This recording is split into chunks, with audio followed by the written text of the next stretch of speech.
જય શ્રી કૃષ્ણ મિત્રો, સ્વાગત છે તમારું મારી ચેનલમાં। આજે આપણે બનાવવાના છીએ બહુ જ સ્વાદિષ્ટ અને ચટપટી બધાને ભાવે એવી આલુ ટિક્કી ચાટ। તો સાથે હું તમને આ ત્રણેય ચટણીઓ પણ બતાવીશ અને જો ઘરમાં પાર્ટી હોય તો ત્યારે તો તમારા માટે આ બેસ્ટ રેસીપી છે। તો ચલો રેસીપી શરૂ કરીએ। તો રેસીપી શરૂ કરતાં પહેલાં જો તમને લોકોને મારી રેસીપીઓ ગમતી હોય ને હજી સુધી મારી ચેનલને સબસ્ક્રાઈબ ન કરી હોય તો ચેનલને સબસ્ક્રાઈબ કરી લેજો, બાજુમાં આવેલી બેલ આઇકનને પ્રેસ કરી લેજો જેનાથી તમને દરેક નવી રેસીપીના નોટિફિકેશન મળી રહે। તો ચાલો રેસીપી શરૂ કરીએ। તો સૌથી પહેલાં આપણે ચટણી બનાવી લઈશું। તો અહીંયા હું આજે આમચૂર પાવડરની ચટણી બનાવું છું। તો નોર્મલી આપણે આમલીની ચટણી બનાવતા હોઈએ છીએ, પણ આજે આપણે આમચૂર પાવડરની ચટણી બનાવશું। તો અહીંયા મેં 2 મોટા ચમચા જેટલું આમચૂર પાવડર લીધું છે। એમાં આપણે 1 ગ્લાસ જેટલું પાણી એડ કરીને વ્યવસ્થિત મિક્સ કરી લઈશું, એટલે કે ગાંઠા ન રહે એવી રીતે। હવે આપણે પાછું 1 ગ્લાસ જેટલું પાણી એડ કરશું, એટલે 2 મોટા ચમચાની સામે આપણે 2 ગ્લાસ જેટલું પાણી એડ કરશું। હવે આપણે એને ઉકળવા મૂકી દઈશું। હવે આપણે એમાં 3 મોટા ચમચા જેટલું ગોળ એડ કરશું। તો અહીંયા મેં દેશી ગોળ લીધું છે, તમે કોઈ પણ ગોળ એડ કરી શકો છો। હવે ગોળ ઓગળી જાય એટલે આપણે એમાં મસાલા એડ કરી લઈશું। તો અહીંયા મેં સ્વાદ પ્રમાણે મીઠું એડ કર્યું છે, અડધી નાની ચમચી જેટલું આપણે એમાં સંચર પાવડર એડ કરશું અને અડધી નાની ચમચી જેટલું આપણે એમાં મરી પાવડર એડ કરવાનું છે, એટલે સાવ થોડુંક જ, અને અડધી ચમચી જેટલું આપણે એમાં ચીલી ફ્લેક્સ એડ કરશું। એ ઓપ્શનલ છે, તમારે સ્કીપ કરવા હોય તમે કરી શકો છો। સાવ થોડીક આપણે એમાં હિંગ એડ કરશું અને અડધી નાની ચમચી જેટલું આપણે એમાં મરચું પાવડર એડ કરશું। બધાય મસાલાને મિક્સ કરી લઈશું અને 6 થી 7 મિનિટ સુધી આપણે આ ચટણીને ઉકાળી લેવાની છે। તો 6 થી 7 મિનિટ થઈ ગયા છે, તમે જોઈ શકો છો ચટણી એકદમ રેડી થઈ ગઈ છે। હવે ઉપરથી અહીંયા મેં 1 ચમચી જેટલી વરિયાળી એડ કરી છે, તમે વરિયાળી પાવડર એડ કરવું હોય તો એ પણ એડ કરી શકો છો। તો ચટણી રેડી થઈ ગઈ છે। તો હવે ખાટી મીઠી આમચૂરની ચટણી રેડી થઈ ગઈ છે। હવે આપણે લસણની ચટણી બનાવી લઈએ। તો એના માટે આપણે મિક્સી જારમાં 10 થી 15 લસણની કળી લઈ લઈશું, 1 લીલું મરચું અને 1 કટકો આપણે આદુનો એડ કરવાનું છે અને 1 મીડિયમ સાઇઝનો આપણે એમાં ટમેટું એડ કરશું। અડધી નાની ચમચી આપણે એમાં આખા ધાણા એડ કરશું, અડધી નાની ચમચી જેટલું જીરું, સ્વાદ પ્રમાણે મીઠું એડ કરશું અને સાવ થોડીક આપણે એમાં હિંગ એડ કરશું। હવે અહીંયા આપણે 1 ચમચી જેટલું મરચું પાવડર એડ કરવાનું છે અને અડધો લીંબુનો રસ એડ કરશું। હવે આપણે આમાં સાવ થોડુંક પાણી એડ કરીને આપણે એને પીસી લેવાની છે। તો પાણીની જરૂર તમને વધારે લાગે તો તમે એડ કરી શકો છો। અત્યારે મેં સાવ થોડુંક પાણી લીધું છે। હવે આપણે એની પણ પીસીને એકદમ ચટણી બનાવી લઈશું। તો બિલકુલ આવી જ રીતે આપણે લસણની ચટણી રેડી કરવાની છે। હવે આપણે લીલી એટલે કે કોથમીર ફુદીનાની ચટણી બનાવી લઈશું। તો એના માટે મેં અહીંયા 1 બાઉલ જેટલી કોથમીર લીધી છે, એની સામે આપણે અડધું બાઉલ જેટલું ફુદીનો લઈશું, 1 લીલું મરચું લીધું છે, આદુનો કટકો અને 7 થી 8 લસણની કળી લીધી છે।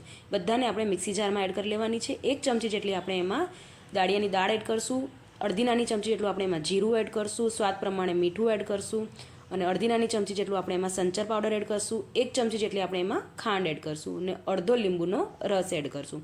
હવે અહીંયા મેં એમાં 2 આઈસ ક્યુબ્સ એડ કર્યા છે, એનાથી આપણી ચટણી કાળી નહીં થાય। થોડુંક પાણી એડ કરીને આ ચટણીને પણ આપણે પીસી લઈશું, એટલે કે આપણે ગ્રીન ચટણી બનાવી લઈશું।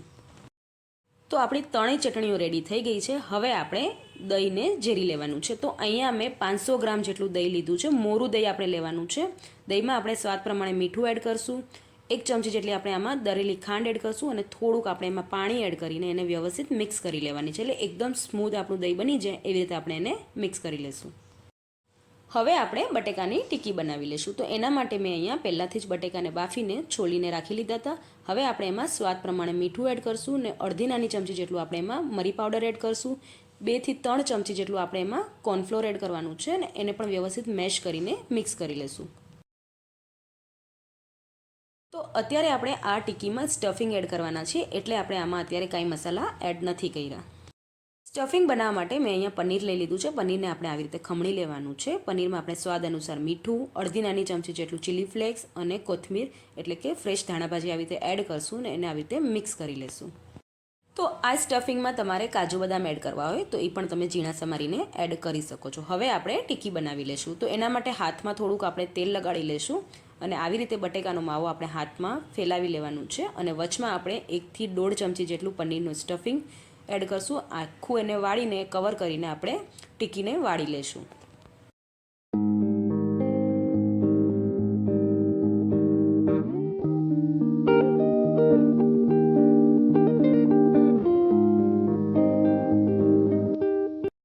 તો બિલકુલ આવી રીતે આપણે ટિક્કીને ગોળ ગોળ દબાવીને શેપ આપી દેવાનું છે। તો આવી રીતે આપણે બધી ટિક્કી પહેલાં રેડી કરી લઈશું। હવે આપણે એને ફ્રાય કરી લઈશું।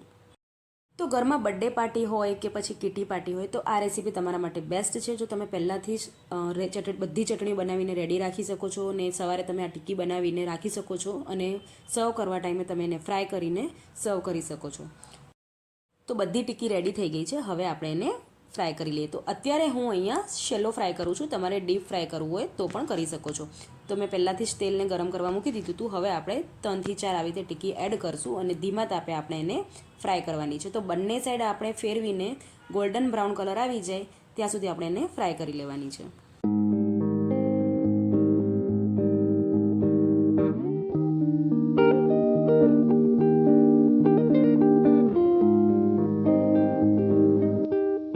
તો 3 થી 4 મિનિટમાં આપણી આ ટિક્કી તળાઈ ગઈ છે. હવે આપણે એને સર્વ કરી લઈશું. તો બધી વસ્તુ રેડી થઈ ગઈ છે. હવે આપણે એને સર્વ કરીએ. તો એક પ્લેટમાં આપણે આવી રીતે 2 ટિક્કી મૂકી દઈશું અને ઉપરથી આપણે એમાં દહીં એડ કરીશું. તો દહીં આપણે વધારે એડ કરવાનું છે. અત્યારે આપણે 3 ચમચા જેટલું દહીં એડ કરીએ છીએ. ઉપરથી આપણે ખાટી મીઠી, લીલી અને લાલ ચટણી એડ કરશું. તો ચટણી તમે તમારા હિસાબે એડ કરી શકો છો. તમારે કેટલું ખાટું મીઠું કે કેટલું તીખું પસંદ છે એવી રીતે તમે એમાં એડ કરી શકો છો. ઉપરથી અત્યારે હું એમાં ખાલી સેવ એડ કરું છું. જો તમારે ડુંગળી, દાડમના દાણા એડ કરવા હોય તો એ પણ તમે એડ કરી શકો. ખૂબ જ સ્વાદિષ્ટ અને ચટપટું બધાને ભાવે એવી આપણી આ આલુ ટિક્કી ચાટ બનીને રેડી થઈ ગઈ છે. તો તમને લોકોને મારી આ રેસીપી કેવી લાગી મને કોમેન્ટ કરીને જરૂર જણાવજો અને આવી જ નવી રેસીપી જોવા માટે મારી ચેનલને સબસ્ક્રાઈબ કરી લેજો.